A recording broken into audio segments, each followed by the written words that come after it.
Assalamualaikum warahmatullahi wabarakatuh.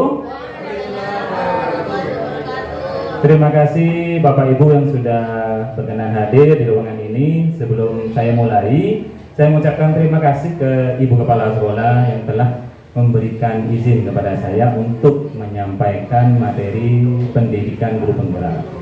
Nah, dan juga terima kasih pula kepada Bapak Ibu atas kerjasamanya untuk menghadiri acara pada pagi menjelang siang ini. Bapak Ibu yang saya hormati dan juga Bapak Ibu Kepala Sekolah, saya juga mohon maaf karena telah mengganggu kegiatan belajar mengajar, karena kegiatan ini untuk memenuhi tugas saya sebagai calon guru penggerak angkatan 5 dari Kabupaten Pamekasan.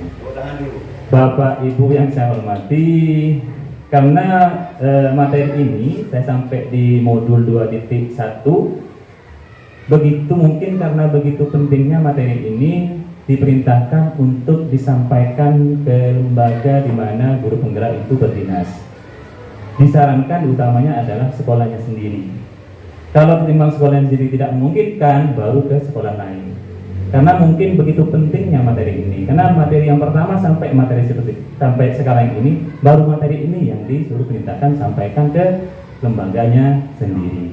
Bapak Ibu yang saya hormati, di materi ini berjudul atau kita akan memahami pemahaman dan penerapan budaya positif. Budaya positif.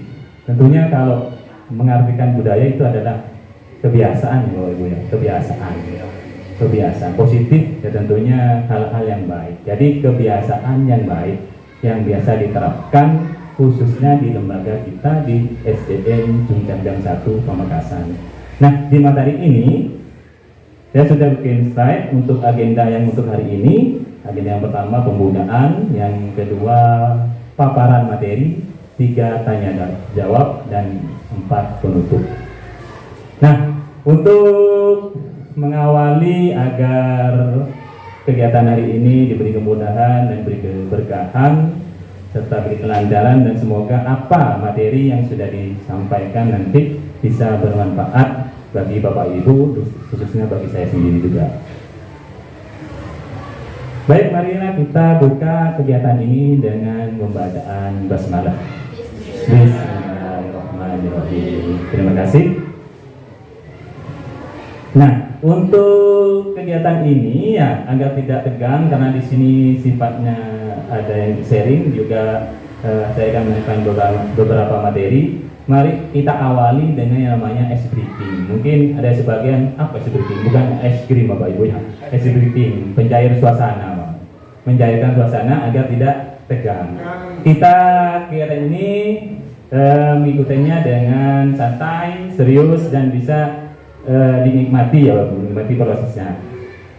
Ini ice breaking ini sebetulnya sudah saya sering lakukan untuk siswa, mungkin Bapak Ibu bisa dilakukan di kelasnya juga, yaitu ice breaking permainan kata. Permainan kata. Kalau saya pribadi di kelas 6A itu menggunakan ice breaking ini sebelum pulang. Contoh ya, permainan kata. Ayo anak-anak sebelum kita pulang, anggaplah Bapak Ibu anak-anak ya Bapak. Perlu diketahui juga, saya tidak bermaksud untuk menggurui Bapak Ibu ya. Tidak ada maksud untuk menggurui Bapak Ibu. Contoh, ayo sebelum pulang kamu sebutkan kata yang diawali dengan huruf dengan ga. Macam-macam itu anak-anak. Apa tujuannya? Melatih anak berpikir. Berpikir kosakata, menambah kekayaan kosakata. Contoh ya dari Bu Ewi. Sebutkan Bu Ewi kata yang diawali dengan ga. Gaga, ya. Pak Tono, gatal. Bu, gajah, lanjut. Gampang, lanjut.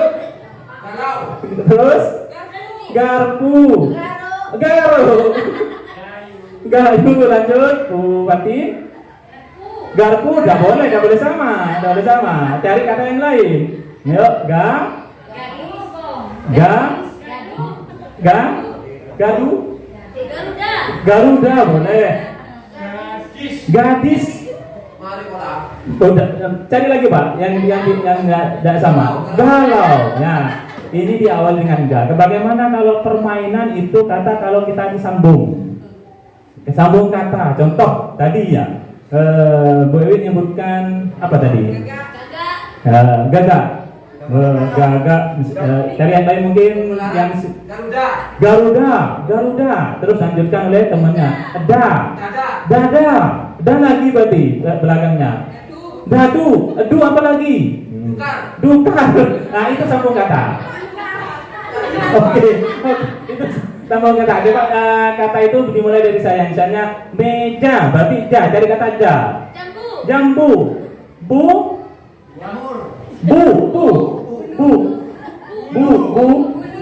Bunga. Lanjut.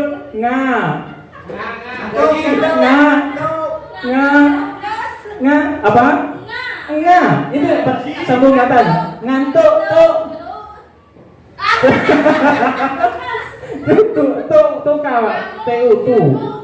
Tukar. Karma. Makan.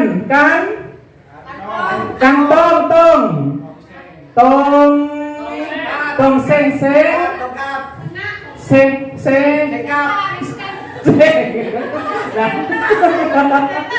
Ini Bapak Ibu bisa praktekkan ice breathing seperti ini, boleh diaplikasikan ke siswa-siswinya, boleh sebelum pulang, boleh diawali dengan ice breathing seperti ini. Saya kira menghibur buat kalau saya pribadi, anak-anak itu menunggu seperti ini. Nah itu sekedar ice breathing Bapak Ibu. Kita lanjutkan ke berikutnya. Nah kegiatan ini tentunya mempunyai tujuan.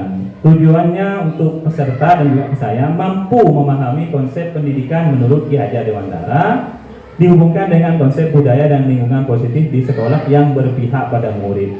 Ini ada hubungannya dengan IKM, Bapak Ibu, karena relevan guru penggerak dengan IKM. Berikutnya, peserta mampu melakukan evaluasi dan refleksi tentang praktik disiplin dalam pendidikan Indonesia secara umum untuk mendapatkan pemahaman baru mengenai konsep disiplin positif untuk menciptakan murid dengan profil belajar Pancasila. Yang ketiga, peserta mampu memahami peran sebagai guru untuk membangun budaya positif dengan menerapkan konsep disiplin positif dalam berinteraksi dengan murid. Ini tujuannya ada 3 Bapak Ibu. Materinya nanti akan akan mengena kepada kita sendiri Bapak Ibu. Karena saya mempelajari materi ini mengena pada saya sendiri. Ternyata saya sadar Bapak Ibu, materi ini menyadarkan saya bahwa ini ada langkah-langkah yang saya salah selama ini. Lanjut. Nah, sebelum kita mulai, mari kita bikin kesepakatan. Artinya kesepakatan ini karena ini kalau sudah disepakati tentunya tidak boleh dilanggar ya Bapak Ibu. Mari seluruh peserta memiliki kesempatan untuk berpendapat. Sepakat? Sepakat. Lanjut kedua, berpikiran terbuka dan saling menghormati. Sepakat? Sepakat. Jika ada satu peserta berbicara, maka peserta yang lain mendengarkan. Sepakat? Sepakat, oke. Berpendapat setelah dipersilakan. Oke, sepakat. Berpartisipasi penuh, artinya aktif Bapak Ibu. Oke. Mengikuti sesi kelas dengan perasaan yang gembira, artinya tidak ada tekanan Bapak Ibu, ikhlas mengikuti kegiatan ini ya. Oke, disepakati ada 6 kesepakatan, ada yang perlu ditambah? Apa sudah cukup? Cukup? Oke, lanjut. Nah, ini pertanyaan-pertanyaan nanti akan timbul pertanyaan seperti ini kalau kita sudah memahami materi yang saya sampaikan. Apakah ini maksud dengan disiplin dan nilai-nilai kebajikan universal? Apa perbedaan antara hukuman, konsekuensi, dan restitusi? Bagaimanakah merumuskan keyakinan kelas? Apa yang Anda pahami terkait kebutuhan dasar manusia? 5. Sebutkan 5 posisi kontrol kita sebagai guru. 6. Jelaskan langkah-langkah penerapan segitiga restitusi. Tentunya ada sebagian istilah-istilah yang mungkin Bapak Ibu baru mendengarnya. Apa restitusi itu? Apa mungkin kalau hukuman, konsekuensi mungkin sering dengar. Nah, untuk menjawab pertanyaan ini, mari kita langsung lanjut ke materi berikutnya. Mind map substansi modul. Nah, ini yang Bapak saya pelajari Bapak Ibu tentang materi ini, budaya positif. Saya mempelajari disiplin positif dan nilai-nilai kebajikan, teori motivasi hukuman dan penghargaan restitusi. 3 keyakinan kelas sudah pernah saya terapkan ini. 4. Kebutuhan dasar manusia dan dunia berkualitas. 5. Restitusi. 5. Posisi kontrol. Ini yang mungkin sangat menarik yang terakhir, karena ini berhubungan dengan kita sebagai pendidik atau sebagai guru. Lanjut ya Bapak Ibu ya. Oke. Nah, pembelajaran disiplin positif ini ditemukan atau dibuat oleh teori yang namanya William Glasser. Nah, ini sudah melakukan penelitian dan berbagai kegiatan untuk sehingga muncullah teori kontrol by William Glasser. Teori kontrolnya yang pertama adalah Anda tidak bisa mengontrol orang lain, hanya Anda yang bisa mengontrol diri Anda. Apa yang dimaksud mengontrol orang lain? Kita tidak selamanya mengawasi orang lain supaya berbuat seperti apa yang kita mau, Bapak Ibu. Contoh murid, bentak lele dong, bantu begini. Kita tidak selamanya bisa mengontrol itu. Menurut teori, itu yang harus mengontrol adalah dari dirinya sendiri. Kalau karena pengawasan orang lain, karena pengawasan karena takut kepada guru, tentunya itu tidak akan bersifat atau berjangka panjang. Biasanya karena takut kepada guru. Berikutnya, semua perilaku memiliki tujuan. Mau yang disiplin maupun yang tidak disiplin itu memiliki tujuan. Mengapa anak itu melakukan seperti itu? Pasti punya tujuan, pasti punya alasan. Menurut teori ya Bapak Ibu. Nah, berikutnya, model berpikir menang-menang. Nah, maksudnya di teori ini tidak ada yang dirugikan. Kalau saya pribadi, kalau memberikan hukuman kepada murid, salah satunya pasti ada dirugikan. Artinya menang kalah. Sedangkan teori William Glasser ini tidak ada yang kalah, Bapak Ibu. Sama-sama menang, sama-sama diuntungkan. Nah, ini teori yang saya pelajari, Bapak Ibu. Karena saya menyadari ada yang bagian yang saya salah dalam penerapan keseharian saya sebagai guru. Berikutnya, realitas kebutuhan kita berbeda. Kita tidak bisa memaksakan kebutuhan kita. Kenapa? Kebutuhan kita belum tentu sama dengan kebutuhan orang lain. Mereka butuh kasih sayang, kita sudah punya kasih sayang. Karena keadaan atau lingkungan kita berbeda. Kita berusaha memahami pandangan orang lain tentang dunia. Nah, terkadang kita sebagai pendidik memaksakan untuk pandangan kita seperti ini, padahal peserta didik atau murid itu punya pandangan lain. Nah, ini menurut teori William Glasser. Nah, ini berkembangnya selama ini kita memaksakan kehendak pandangan kita sama dengan pandangan orang lain, padahal berbeda. Berikutnya, makna disiplin. Ya, makna disiplin adalah belajar kontrol diri dengan menggali potensi kita agar tercapai tujuan mulia, yaitu sesuatu menjadi seseorang yang kita inginkan berdasarkan nilai-nilai yang kita hargai. Nah, di sini mungkin satu materi ada di sini, Bapak Ibu. Nanti saya akan rinci satu persatu tentang apa yang dimaksud dengan yang ada di sini, teori motivasi. Nah, motivasi intrinsik, motivasi intrinsik. Nah, berikutnya 5 posisi kontrol. Ada yang sebagai posisi penghukum. Guru itu ada yang meletakkan dirinya sebagai posisi penghukum. Ada guru yang meletakkan dirinya sebagai pembuat rasa bersalah. Ada yang sebagai teman atau posisi pemantau, atau yang terakhir adalah sebagai manajer. Berikutnya ada 5 kebutuhan dasar manusia, penguasaan, kasih sayang. Nah, ini kalau kebutuhan 5 dasar manusia ini dipenuhi atau didapat oleh siswa, nah tentunya biasanya ini siswa itu normal, Bapak Ibu, baik-baik saja. Dia sudah punya penguasaan, kasih sayang, kesenangan, dan kebebasan. Biasanya mereka itu atau peserta didik itu tumbuh dengan normal. Dan kebanyakan peserta didik yang tidak memenuhi 5 kebutuhan dasar manusia itu biasanya bermasalah. Misal salah satu tidak mendapatkan kasih sayang, itu berdampak kepada dirinya dan dibawa di lingkungan sekolah. Baik, biar tidak lama-lama, apa ini maksudnya kok banyak seperti ini? Di slide berikutnya ada rincian satu persatu. Nah, ini perubahan paradigma. Dalam membangun budaya positif, sekolah dapat menyediakan lingkungan yang positif, aman dan nyaman agar siswa mampu berpikir, bertindak dan mencipta dengan merdeka, mandiri, dan bertanggung jawab. Nah, umumnya disiplin sangat berkaitan dengan kontrol guru terhadap siswa. Menurut Dr. William Glasser, dalam kontrol teori terdapat beberapa miskonsepsi tentang kontrol, yaitu contoh, ilusi bahwa guru mengontrol siswa. Guru tidak dapat memaksa siswa untuk berbuat sesuatu. Tidak bakat bahkan. Kita paksa untuk berdisiplin karena kita mau seperti itu. Lama-lama iya dalam waktu singkat, tetapi sehari, 2 hari, atau sebulan, 2 bulan dia tidak mau tegakkan lurus. Jika siswa tersebut memilih untuk tidak melakukannya, ilusi bahwa semua penguatan positif efektif dan bermanfaat dalam jangka waktu tertentu, kemungkinan siswa tersebut akan menolak bujukan guru kalau kita paksakan, atau akan tergantung pada pendapat guru atau menunggu perintah di guru. Saya harus seperti apa? Artinya dia tidak mendini. Dia akan datang kepada guru, dan karena untuk melangkah sesuatu dia menunggu pendapat dari guru. Karena dia pengaruh dari luar, bukan karena dirinya sendiri. Lanjut. Ilusi bahwa kritik dan membuat orang merasa bersalah dapat menguatkan karakter, membuat siswa menuju identitas yang gagal karena secara tidak langsung mengajarkan mereka belajar untuk merasa buruk tentang dirinya sendiri. Ini kalau kita ilustrasi membuat orang merasa bersalah.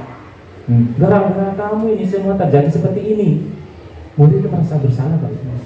Semuanya kelas ini jadi kacau gara-gara kamu. Itu pembuat rasa bersalah. Apa yang terjadi? Dia merasa buruk tentang dirinya sendiri, menjadi down, menjadi tidak percaya diri. Ilusi bahwa orang dewasa memiliki hak untuk memaksa. Nah, kebanyakan saya juga pribadi.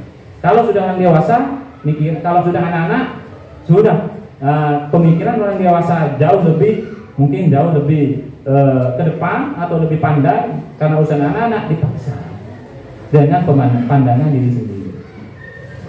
Nah, menurut Stephen, di tahun 1991, jika ingin membuat kemajuan perlahan, ubahlah sikap atau perilaku Anda, ubahlah cara Anda melihat dunia, ubahlah cara Anda berpikir tentang manusia, ubahlah paradigma Anda. Ya, sampai sini mungkin ada gambaran nanti menuju materi berikutnya. Nah, ini kalau kita bandingkan selama ini, kalau saya pribadi menggunakan SR. Apa itu SR? Stimulus respon. Realitas, ya ini sama sebetulnya. Kebutuhan kita kalau kita menggunakan stimulus respon, menganggap kita itu sama. Padahal menurut teori kontrol itu kita berbeda. Semua orang melihat hal yang sama. Menurut teori kontrol, gambaran yang berbeda. Kita mencoba mengubah orang agar berpandangan sama dengan kita. Menurut teori, kontrol berusaha memahami pandangan orang lain tentang dunia. Perilaku buruk dilihat sebagai suatu kesalahan. Kalau menurut teori William ini, semua perilaku itu memiliki tujuan. Jadi ditanya Bapak Ibu, kenapa mereka itu melakukan seperti itu? Pasti ada tujuannya. Orang lain bisa mengontrol saya. Kalau menurut teori, hanya Anda yang bisa mengontrol diri Anda. Ini artinya dari dalam, tidak karena pengaruh dari luar atau pengaruh orang lain. Saya bisa mengontrol orang lain. Kalau menurut teori kontrol tentang dunia, Anda tidak bisa mengontrol orang lain. Tidak akan bisa, karena tidak mungkin sampai berdampingan terus dengan orang itu, dimanapun berada. Pemaksaan ada pada saat bujukan gagal. Kolaborasi dan konsensus menciptakan pilihan-pilihan baru. Model berpikir menang kalah, ini yang sudah tadi yang saya sampaikan. Model berpikir menang-menang. Lanjut. Ini kalau kita kembali ke pemikiran Ki Hajar Dewantara, karena merupakan bapak pendidikan kita, punya pemikiran yang luar biasa ya. Sebelum saya bacakan di sini, Bapak Ki Hajar Dewantara menyatakan bahwa untuk menciptakan siswa yang merdeka, maka syarat utamanya harus mempunyai disiplin yang kuat, yaitu disiplin yang berasal dari motivasi internal, dari diri sendiri. Jika tidak mempunyai motivasi internal, maka diperlukan motivasi eksternal atau dari orang lain untuk mendisiplinkan dirinya. Ini teori Ki Hajar Dewantara yang sangat berhubungan dengan IKM. Karena semua IKM itu berlandaskan pemikiran Ki Hajar Dewantara. Motivasi perilaku manusianya ini karena kita sering mendapatkan atau menemui siswa yang tidak disiplin atau bahasa kerennya indisipliner, ya. Motivasinya apa? Manusia itu seperti itu, menghindari ketidaknyamanan atau hukuman karena takut yuk pompak bola, takut yuk pompak tono, maka dia disiplin. Papan itu Pak. Karena itu motivasi yang pertama. Nomor 2, alasan berikutnya untuk mendapatkan imbalan atau penghargaan dari orang lain. Engkau itu share karena kau ibrin susu. Kok kudu share? Mak dia mulai ada. Itu karena penghargaan atau imbalan dari orang lain, bukan karena dari dirinya sendiri. Pengaruh orang lain. Yang ketiga, nah ini yang paling bagus Bapak Ibu. Untuk menjadi orang yang mereka inginkan dan menghargai diri sendiri dengan nilai-nilai yang mereka percaya. Artinya dia motivasinya karena dirinya sendiri dan mereka percaya apa yang mereka perbuat. Lanjut ya Bapak Ibu ya. Tujuan disiplin positif. Tujuan dari disiplin positif adalah untuk menanamkan motivasi kepada siswa kita agar mereka menjadi orang yang mereka inginkan dan menghargai diri sendiri dengan nilai-nilai yang mereka percaya. Motivasi ini berasal dari diri siswa, itu yang saya sampaikan tadi, internal, sehingga akan berdampak jangka panjang. Memang tidak mudah Bapak Ibu untuk membentuk siswa yang berdisiplin, karena ini tetapi yang didapatkan ini jangka panjang Bapak Ibu. Dan tidak akan terpengaruh dengan adanya hukuman dan hadiah. Selama hadiah itu ada, mungkin dia akan disiplin. Tetapi kalau sudah tidak ada, apa yang terjadi? Dia akan kembali seperti semula. Selama hukuman itu karena diawasi oleh seorang guru, dia akan disiplin. Bagaimana kalau guru itu tidak ada? Apakah menjamin dia disiplin? Belum tentu Bapak Ibu. Keyakinan kelas. Keyakinan merupakan nilai-nilai kebaikan atau prinsip-prinsip yang disepakati secara universal. Orang akan lebih semangat atau tergerak untuk melaksanakan keyakinannya daripada hanya mengikuti aturan. Nah ini sudah saya aplikasikan di kelas saya Bapak Ibu. Mari anak-anak saya ajak bermusyawarah keyakinan kelas atau kesepakatan kelas yang dibuat.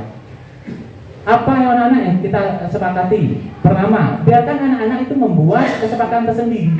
Kalau saya nih Bapak Ibu, Pak, kalau PR tidak mengerjakan PR didenda. Mari disepakati dulu semuanya. Kalau semuanya bersepakat, baru didiam. Apalagi, Pak, tidak boleh bermain di kelas. Usulan lagi, Pak, selama pembelajaran tidak boleh keluar tanpa izin. Nah, kesepakatan yang muncul dari siswa, ya, tentunya ini merupakan keyakinan dari siswa sendiri dan itu lebih bersemangat Bapak Ibu daripada saya sendiri atau guru itu membuat keyakinan sendiri. 1, tidak boleh keluar dari kelas. 2, membuat sendiri. Karena kalau dari dirinya sendiri atau diri siswa itu lebih semangat daripada membuat kesepakatan dari guru. Itu menurut saya Bapak Ibu, karena sudah saya aplikasikan daripada membuat aturan. Lanjut. Ini perbandingan hukuman merupakan identitas gagal dan disiplin merupakan identitas berhasil. Kalau saya selama jadi siswa, kalau menerima hukuman ini cocok buat saya. Kenapa? Kalau setiap menemukan sesuatu yang menyakitkan, sakit Bapak Ibu. Karena terus sama saya siswa, kalau dulu di SMP, saya pribadi tak ngerjain PR, tampilin gitu. Apa yang dirasakan? Menyakitkan. Siapa yang menyakitkan? Menyakitkan Bapak Ibu. Konsekuensi, mungkin ada yang berpandangan hukuman konsekuensi apa kan sama. Konsekuensinya itu dampak Bapak Ibu, sesuatu yang harus terjadi. Misal kalau orang malas tentunya akan bodoh, itu konsekuensinya.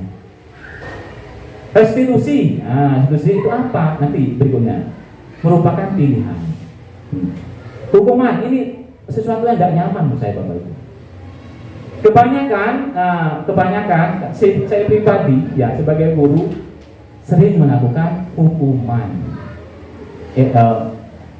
Suruh berdiri ke, disuruh berlari ke, disuruh apa, hukuman itu tidak nyaman untuk murid atau anak untuk jangka waktu panjang. Ingat terus Bapak Ibu, saya ditampilin masih ingat terus.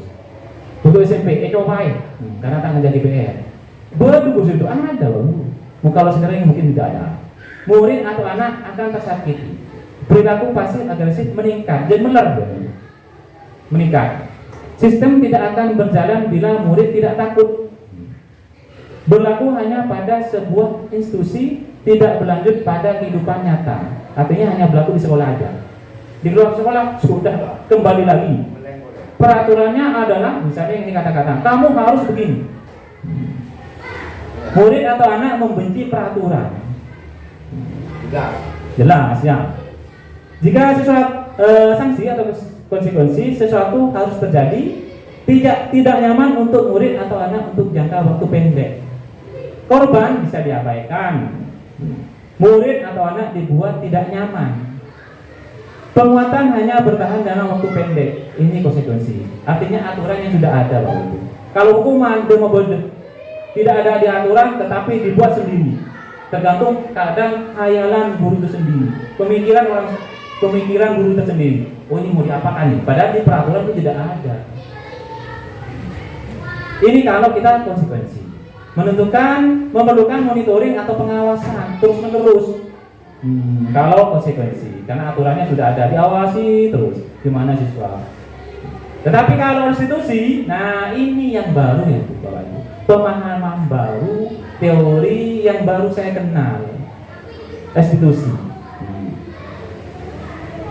Restitusi merupakan pilihan menguatkan untuk murid atau anak dalam jangka waktu panjang. Korban mendapatkan ganti. Murid atau anak mendapatkan penguatan. Masalah terpecahkan. Murid belajar bertanggung jawab untuk perilakunya. Fokus pada pemecahan masalah dalam jangka waktu panjang. Ini contoh-contoh pertanyaan. Apa yang kamu yakini? Apa yang bisa kamu lakukan untuk memperbaiki masalah ini?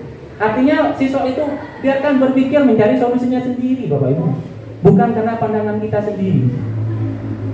Murid atau anak menghormati dirinya dan orang lain. Nah ini teori yang pemahaman baru yang saya terima Bapak Ibu. Kalau yang dua ini, nah, nanti sini pertanyaan nanti belakangan Bapak. Berkaitan dengan itu. Ya nanti berkaitan lagi nanti ada sesi pertanyaan. Oh, Mbak. ada pertanyaan Pak. Oke. Nah, kebutuhan dasar manusia yang saya sempatkan singgung tadi di awal, kebutuhan dasar ini bila terpenuhi semua, anak didik kita biasanya normal Bapak Ibu. Contoh satu, kebutuhan bertahan hidup ini berkaitan dengan fisik Bapak Ibu ya, makan dan minum, rumah dan sebagainya. Saya kira ini tidak ada masalah, atau kalaupun ada masalah cuma sedikit karena kebutuhan hidup ini terpenuhi, banyak terpenuhi. Dua, kebutuhan cinta dan kasih sayang, kebutuhan untuk diterima. Kadang di kelas ya karena tidak mendapatkan cinta dan kasih sayang, diskriminasi, diperlakukan beda, kadang emosi sokannya. Dia berarti tidak mendapatkan kebutuhan cinta dan kasih sayang, perlakuan yang baik, perlakuan yang berbeda mungkin oleh gurunya, mungkin sesama temannya dia diperlakukan berbeda. Berarti dia di kelas tidak mendapatkan kebutuhan ini. Nomor tiga, kebutuhan penguasaan, kebutuhan pengakuan atas kemampuan. Apa maksudnya? Biasanya guru kan memerintahkan tugas kepada itu. Setelah dia mengerjakan, tetapi tidak dinilai, dia berarti tidak memenuhi kebutuhan penguasaan, kebutuhan pengakuan atas kemampuan. Kemampuannya seperti apa? Tidak diakui oleh guru karena tidak dinilai. Saya seperti apa kemampuannya? Dapat berapa saya? Ini kebutuhan oleh siswa. Kebutuhan kebebasan, artinya mereka bebas untuk memilih kebutuhan akan pilihan. Dia mau belajar gaya seperti apa? Karena di IKN, kurikulum merdeka itu kan berpusat pada siswa. Jadi gaya belajarnya itu dipenuhi. Bapak Ibu yang saya terima di pendidikan guru penggerak, semua kebutuhan siswa itu harus terpenuhi. Semua individu Bapak Ibu. Karena kebutuhan siswa itu berbeda-beda. Ada yang gaya belajarnya pakai gambar. Ada yang suka gaya belajarnya gambar dengan suara. Ada yang suka suaranya dok. Ada yang gaya gambarnya atau gaya belajarnya suka bergerak-gerak. Bisa mendodokkan. Itu gaya belajar yang harus di kurikulum merdeka disediakan Bapak Ibu. Jadi tidak hanya satu macam. Karena apa? Siswa itu kan berkarakter Bapak Ibu. Heterogen, bermacam-macam, gaya belajarnya beda-beda. Tentu ya bisa ibu bapak ibu rasakan gaya belajarnya bapak ibu berbeda-beda.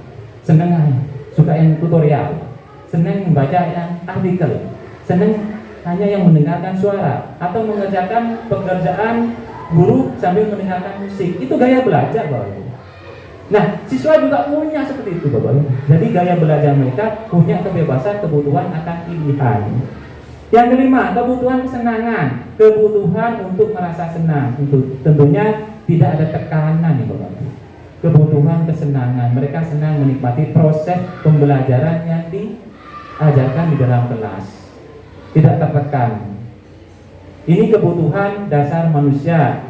Kalau ini terpenuhi, saya kira menurutkan teori ini tidak ada masalah untuk kedisiplinan kalau semua terpenuhi.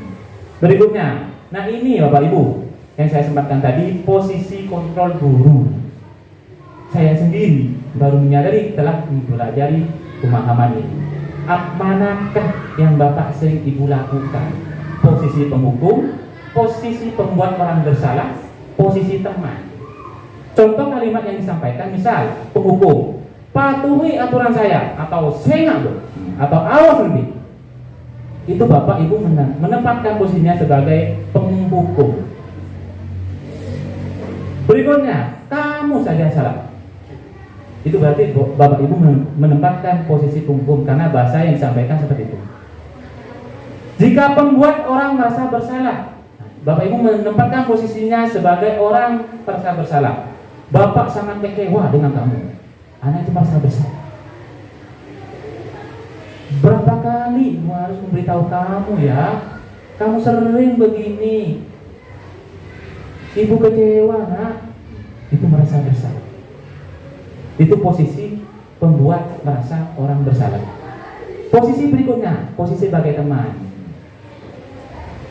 Mungkin pernah bapak ibu ketiga-tiganya pernah mempraktekkan dalam posisi ini, teman. Karena tidak mau, mungkin di kelas-kelas rendah, ayo nak bantu ibu, demi ibu ya. Itu berarti bapak ibu menempatkan posisinya sebagai teman.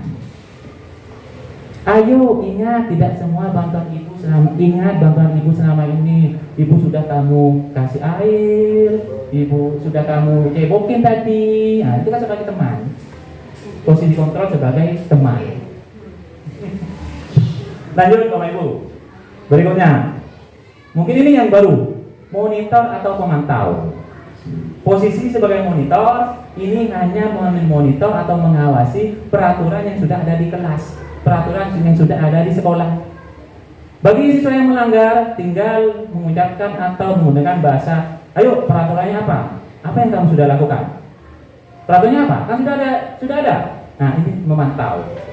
Peraturannya sudah ada, siswa dipantau, apakah sudah sesuai dengan peraturan? Berarti bapak ibu itu menempatkan diri sebagai posisi pemantau atau monitor. Berikutnya, apa yang telah kamu lakukan? Sama, ini menggunakan bahasa yang posisinya sebagai monitor. Nah, berikutnya posisi manajer, bos. Posisi mentor atau pelatihan, di mana guru berbuat bersama dengan murid. Bekerja sama artinya ya, mengajak siswa mempertanggungjawabkan perilakunya, mendukung siswa menemukan solusi atas permasalahannya sendiri. Boleh dikena kanan bapak ibu. Untuk berpikir, mencari solusinya sendiri. Contoh, apa yang kita yakini, misalnya yang sudah keyakinan kelas sudah kita buat. Karena kalau sudah dari dirinya keyakinan kelas itu, tentunya diingatkan apa yang kita sudah yakini nak. Oh iya pak, kita tidak boleh terlambat. Kita tidak boleh makan di kelas. Apa yang kamu yakini sama ini? Jika kamu meyakininya, apakah kamu bersedia memperbaikinya? Iya pak, iya bu. Jika kamu memperbaikinya, hal ini menunjukkan apa tentang dirimu? Apa rencanamu untuk memperbaikinya? Ini ditanya artinya bapak ibu, mencari solusinya. Contoh kemarinnya ada kertas jatuh tes. Nah, ditemukan oleh teman-temannya. Kertas jatuh itu dibuat pesawat, wah itu pala-pala, cabut tengah nggak bisa beda deh. Ada badannya, ada aku cinta kamu dibuat pesawat-pesawatan. Akhirnya apa? Temu musuh dulu bapak ibu, ditemu sama, diketahui oleh guru. Nah, di sini posisi kontrol mana yang Bapak Ibu harus pakai? Lanjut Bapak Ibu ya. Nah, ini kalau sudah masuk ke posisi manajer, kita menggunakan yang namanya segitiga restitusi. Apa restitusi itu? Sebuah cara menanamkan disiplin positif pada siswa. Restitusi, cara menanamkan disiplin. Menurut dosen, restitusi merupakan proses menciptakan posisi bagi siswa untuk memperbaiki kesalahan mereka, sehingga mereka bisa kembali pada kelompoknya dengan karakter yang lebih kuat. Restitusi dapat membantu siswa menjadi lebih mempunyai tujuan, disiplin positif, dan memulihkan dirinya ketika berbuat kesalahan. Restitusi menguntungkan korban dan si pembuat salah win-win atau menang-menang. Restitusi itu ada 3 Bapak Ibu, makanya disebut dengan segitiga. Segitiga restitusi.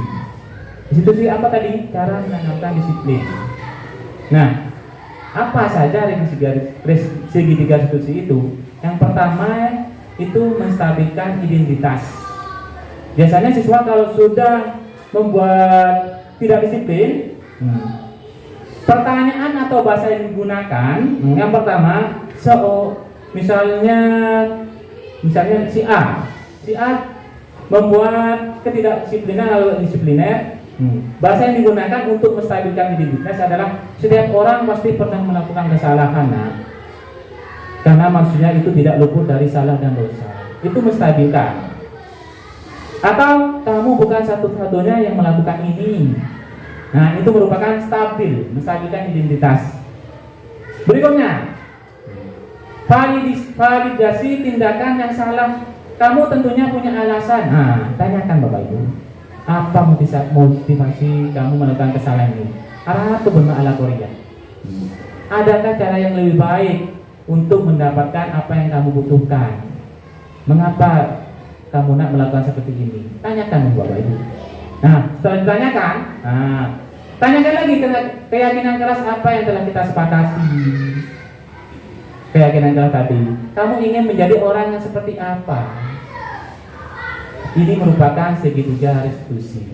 Menstabilkan identitas, validasi tindakan yang salah, menanyakan keyakinan. Ini merupakan ketiga-tiganya disebut segitiga restitusi. Artinya setiap ada masalah tidak langsung Bapak Ibu memposisikan diri sebagai penghukum, langsung dihukum. Jangan Bapak Ibu, ini serem. Ya, karena seperti yang disampaikan tadi adalah posisi penghukum itu menyakitkan. Lanjut. Menstabilkan identitas, membuat salah itu tidak apa-apa. Itu yang disampaikan tadi, bahasanya tidak ada manusia yang sempurna. Ini bahasa-bahasa menstabilkan identitas. Validasi tindakan yang salah. Apa betul kamu yang melakukannya? Kamu pasti punya alasan mengapa melakukan hal ini. Beri kesempatan Bapak Ibu siswa itu berbicara. 3. Menanyakan keyakinan sama. Apa yang kita percaya sebagai kelas? Apa nilai-nilai umum yang kita telah sepakati? Kalau kamu jadi orang yang seperti itu, apa nanti yang kamu mau jadi apa? Ini segitiga restitusi, menstabilkan identitas, validasi tindakan yang salah, menanyakan keyakinan. Nah, ini materi yang saya terima Bapak Ibu di pendidikan guru penggerak tentang budaya positif. Ini ilmu baru bagi saya. Karena begitu pentingnya ilmu ini diperintahkan untuk sampaikan ke lembaga masing-masing supaya punya pemahaman baru dan syukur-syukur bisa diaplikasikan. Dan semoga bermanfaat dan bagi saya sendiri dan bagi teman-teman guru sekalian. Nah, sudah saya dan juga ada tugas bagi saya untuk mempraktekkan segitiga restitusi. Saya disuruh buat video Bapak Ibu. Karena bukan guru penggerak itu programnya bagus, tapi tugasnya tidak rendah Bapak Ibu. Karena itu tujuannya untuk membentuk karakter. Nah, video ini sudah saya buat Bapak Ibu, sudah saya upload. Saya juga kerjasamanya dengan siswa.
Bayaran.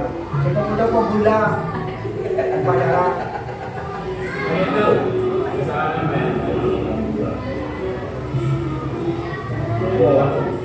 Kenapa pertama kalinya kamu buka?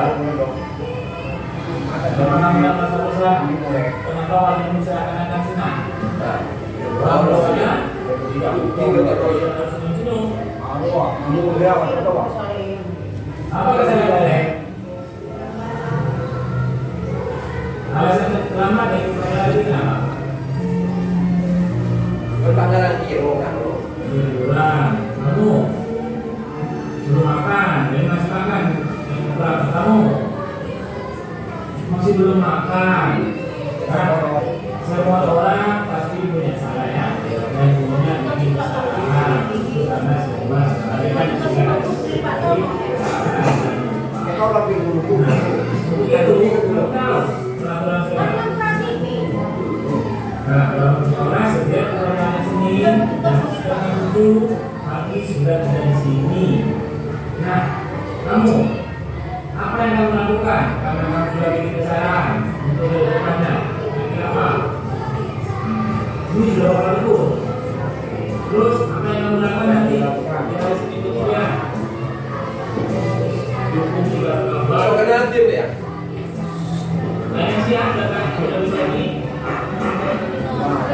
Sudah berapa bulan berapa ini dan lagi sudah ada bulan di ibadah. Teman-teman yang lain, ini praktek BPK apa tidak?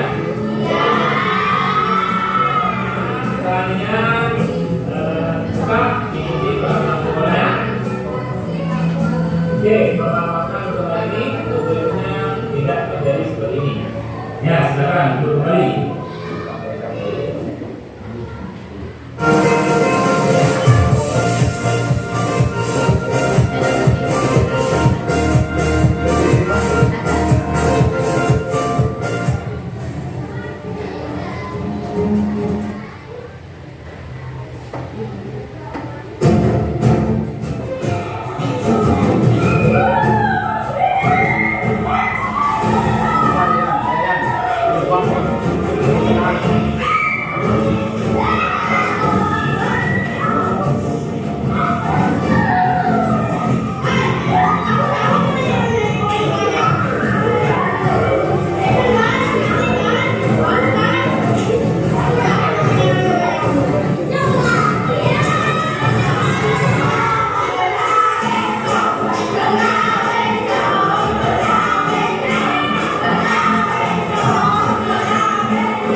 Bapak Ibu telah menyaksikan video yang sudah saya buat bersama siswa melibatkan untuk praktek segitiga restitusi. Kok seperti itu? Karena perintahnya seperti itu, tugas dari guru penggerak untuk mempraktekkan secara nyata Bapak Ibu sesuai dengan lingkungannya. Di situ yang pertama adalah kasus bagaimana siswa itu tidak ikut upacara. Saya bikin kasus, harus ada 2 kasus. Kasus pertama tidak ikut upacara. Saya mempraktekkan bagaimana menstabilkan setiap anak atau setiap manusia itu mempunyai salah. Yang kedua, menanyakan keyakinan. Atau yang ketiga, berikutnya validasi kesalahan. Nah, di sini ada terus yang kasus yang kedua adalah bullying. Ya, itu pernah terjadi di kelasnya Bu Eva sebetulnya. Saya angkat untuk jadikan kasus. Ini sebetulnya bukan rekayasa, pernah terjadi. Dan tidak ikut upacara pun juga sering terjadi Bapak Ibu. Bullying. Terkadang bullying itu dianggap remeh, polanya cocok. Bapak Ibu perlu diketahui dampak bullying itu sangat besar. Makanya sekolah itu dicanangkan atau diperintahkan untuk membuat sekolah ramah anak. Bahkan akibat atau dampak bullying itu ada yang bunuh diri Bapak Ibu. Ya, ada. Cocok. Di situ di kasus itu adalah kasusnya cocok atau diejek karena orang tuanya. Dibilang orang tuanya namanya Dola, dibilang Dola bencong, akhirnya anaknya itu nangis. Ya. Saya buat seperti itu, ya buat sendirian bersama siswa. Alhamdulillah sudah bisa. Untuk berikutnya atau sesi berikutnya. Nah, ini tanya jawab Bapak Ibu. Ya, apa yang sudah sampaikan mungkin ada pertanyaan atau yang ada masukan dari saya sebagai calon guru penggerak, silakan boleh ditanyakan Bapak Ibu. Masukannya boleh, kritiknya boleh, yang selama itu kritikan membangun Bapak Ibu ya. Mari kalau ingin ditanyakan silakan. Saya Pak. Iya silakan, ada tempatnya Bapak Ibu, Ibu Kepala Sekolah. Iya. Terima kasih Bapak. Begini Pak, saya kebetulan mempunyai siswa kelas 3 SD. Iya. Nah itu memang makanya keterlaluan. Iya. Sesudah itu saya berusaha menasehati dan mengadakan pendekatan secara persuasif. Artinya anak itu saya alus-alusi Pak. Oke. Tapi Iya. tidak mempan Pak, tetap saja dengan kenakalannya. Akhirnya karena memang kebetulan anak itu agak gendut, pipinya kayak bakpo Pak. Iya. Saya kerepong Pak, saya cubitin dua-duanya. Menurut Bapak dengan teori yang tadi disampaikan, apakah tindakan saya ini benar atau tidak Pak? Terima kasih Pak. Ya, terima kasih Ibu Kepala Sekolah Ejen Jenderal Pamekasan. Nah, mungkin bisa langsung saya jawab Bapak Ibu ya. Nah, mengapa siswa itu terkadang sudah dilakukan teori segitiga restitusi atau posisi yang paling sudah baik dialus-alusin, tetapi siswa itu tetap melakukan hal yang sama atau tidak disiplin. Nah, ini perlu penanganan khusus atau kita perlu kaji, menganalisa setiap harinya atau bahkan di lingkungan keluarganya apa yang terjadi. Tentunya kita harus menganalisa yang kebutuhan dasar manusia. Apa yang tidak dibutuhkan, apa yang kurang dari kebutuhan anak itu. Biasanya siswa itu kurang akan kasih sayang, atau siswa itu atau murid itu bermasalah di rumahnya, sehingga orang tua bapak atau ibunya tidak memberikan kasih sayang atau perhatian lebih, sehingga berdampak di lingkungan sekolah. Itu menurut teori Bapak Ibu. Selama kebutuhan dasar manusia itu terpenuhi, secara teori bila terpenuhi semua itu akan murid atau siswa itu normal kesehariannya Bapak Ibu. Karena kebutuhan manusia yang disampaikan tadi, kebutuhan akan makan atau kebutuhan hidup, kebutuhan kasih sayang, kebebasan dan lainnya. Mungkin itu yang bisa saya jawab menurut teori Ibu Kepala Sekolah. Mungkin bisa memuaskan atau bisa diterima Bapak Ibu. Iya, mungkin pertanyaan berikutnya atau masukan atau kritikan boleh ke saya Bapak Ibu. Silakan, waktu masih ada.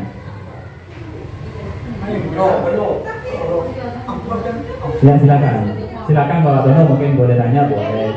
Dia dicubitin biasanya Tidak boleh sebetulnya Bapak itu. Berarti ibu itu menempatkan dirinya sebagai posisi penghukum. Menghukum tidak ada pada peraturan ya. Mencubit, memukul, atau bahkan mengatakan, mengejek kamu goblok, kamu bodoh, itu tidak boleh Bapak Ibu. Kan itu membunuh, artinya membunuh karakter siswa Bapak Ibu. Kenapa? Ketika dia dirinya dicap sebagai saya bodoh katanya Pak ini, Ibu ini, itu masuk ke dalam hatinya Bapak Ibu. Iya, tidak boleh. Iya, kalau siswa itu tidak perasa, mungkin tidak berdampak. Bagaimana kalau siswa itu perasa dengan mengatakan seperti itu? Itu akan dibawa sampai mati dia Bapak Ibu. Karena terasa sebagai dirinya sendiri, oh saya bodoh. Sehingga apa? Tidak ada motivasi buat dirinya sendiri.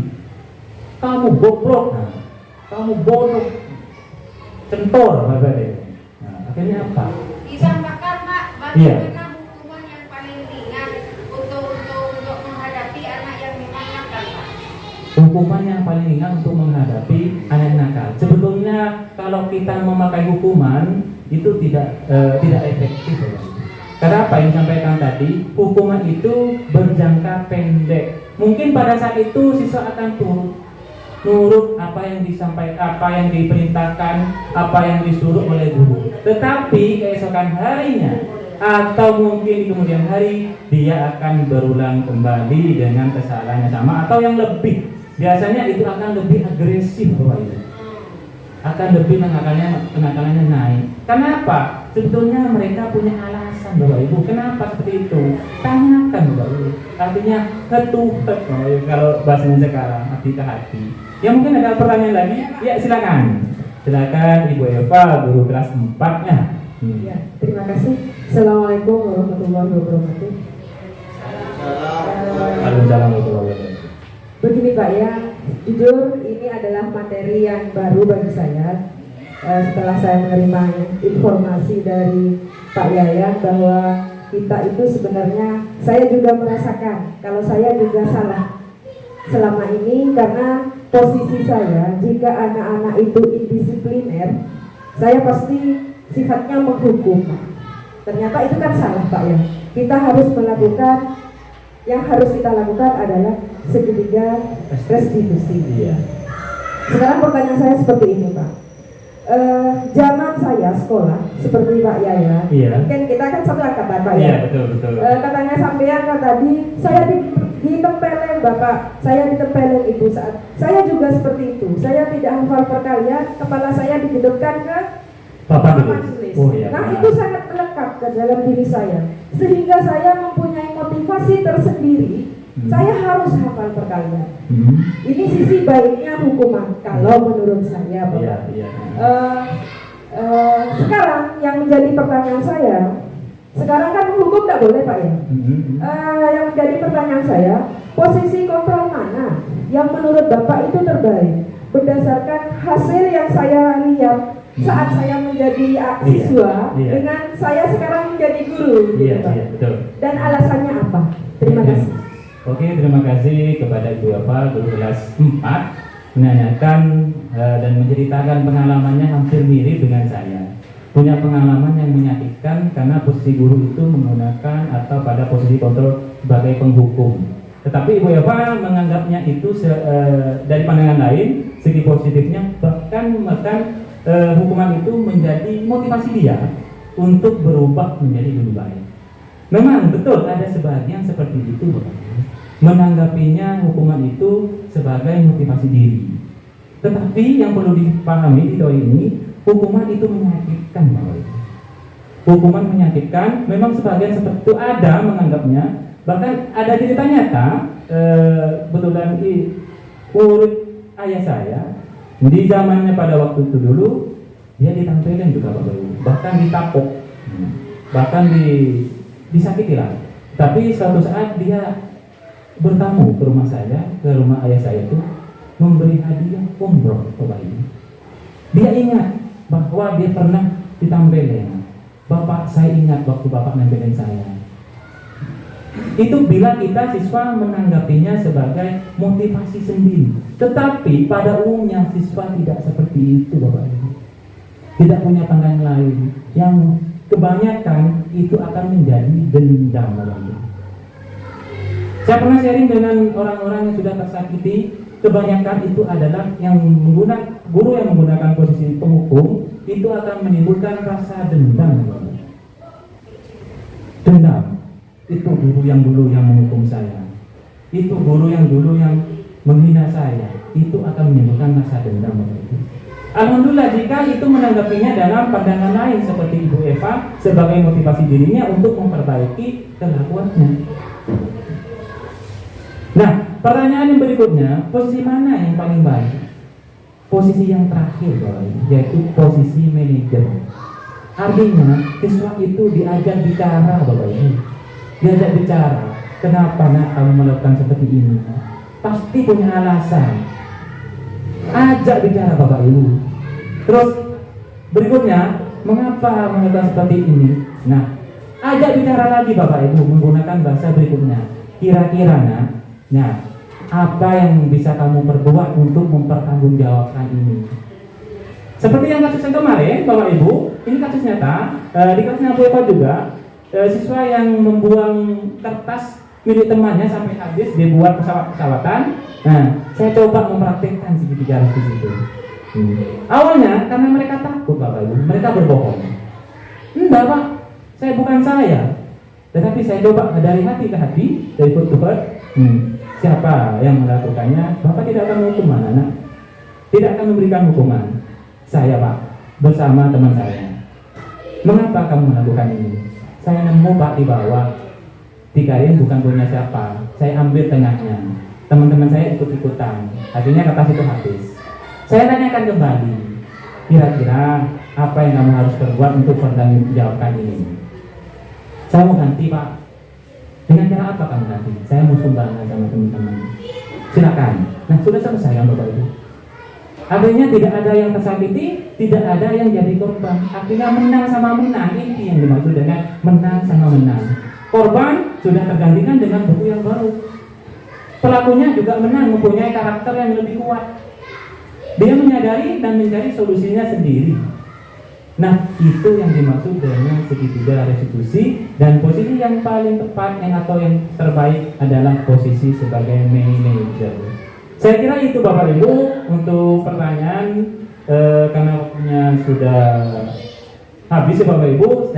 Semoga apa yang saya sampaikan bermanfaat untuk guru-guru SDN Jam 1 Pamekasan, dan kurang lebihnya saya mohon maaf. Saya Rusli Andrianto, calon guru penggerak angkatan 5 dari Kabupaten Pamekasan, mengucapkan banyak terima kasih terutama kepada Ibu Kepala Sekolah telah memberikan izin, dan kepada semua Dewan Guru atas kerjasamanya. Semoga pemahaman baru ini bisa bermanfaat, dan terutama saya sendiri, dan mungkin bisa diaplikasikan dalam kehidupan sehari-hari. Guru itu sebagai pendidik. Ya, saya akhiri, Bapak Ibu. Wassalamualaikum warahmatullahi wabarakatuh.